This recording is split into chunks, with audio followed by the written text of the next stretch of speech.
Ladies and gents, welcome back. Just another quick one. I just noticed this article on the Toronto Sun. Trudeau is planning a new tax on trucks.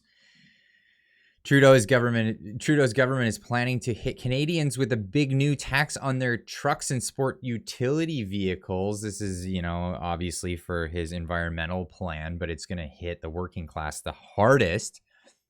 The proposed tax would cost an extra $1,000 on a Ford F-150, and a Ram 3500 heavy-duty pickup truck would get hit with a $4,000 tax.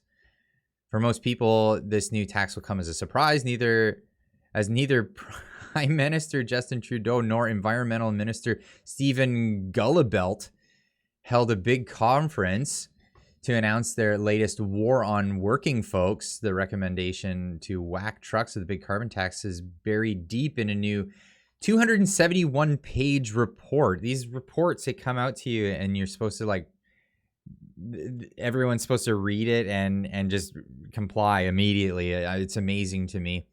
And they're always ready with these new giant reports that are as big as Encyclopedia Britannica.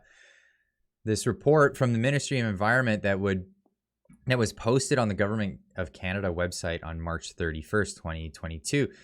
This is our ambitious and achievable roadmap to reach our emissions reduction targets, writes Gullibelt, the guy who purports he doesn't even own a car.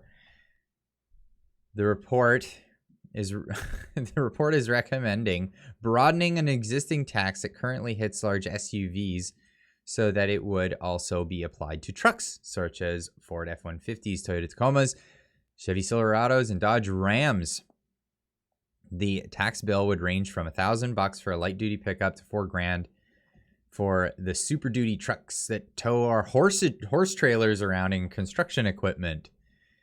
It's funny because I make fun of people who own big trucks that don't need it, but I'll tell you what, as a mechanic, the majority of pickup trucks that I work on and utility vehicles that I work on are construction workers or plumbers or people in the trades. It's some type of work, or even these big corporate companies that could probably write these taxes off and pass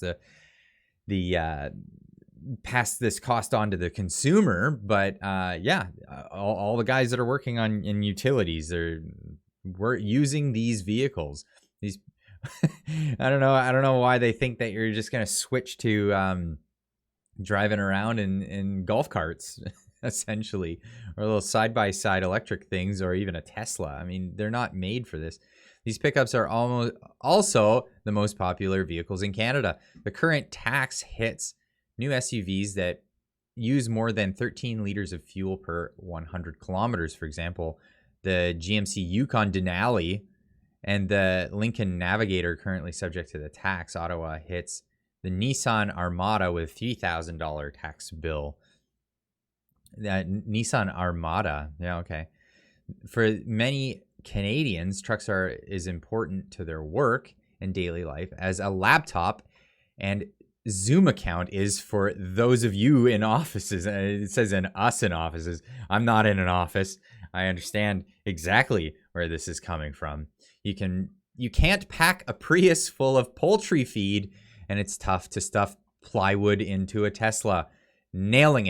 Nailing it with this article. I'll leave the rest of this article for you guys to read. I'll leave the link in the description down below. But yeah, definitely leave a comment on what you think of new taxes limiting people on vehicles that they need. I mean, this isn't things. It's not like there's an abundance of pickup trucks that are electric on the market that you could just go out and, hey, I need a new pickup truck for my business. Let me just go get one of those things that hasn't even hit the market yet.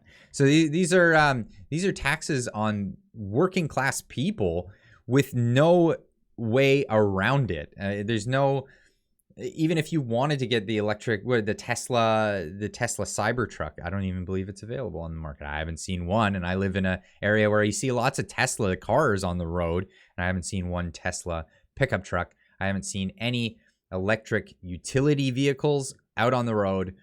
So this is, by all accounts and purposes, a tax on working people. Keep on trucking.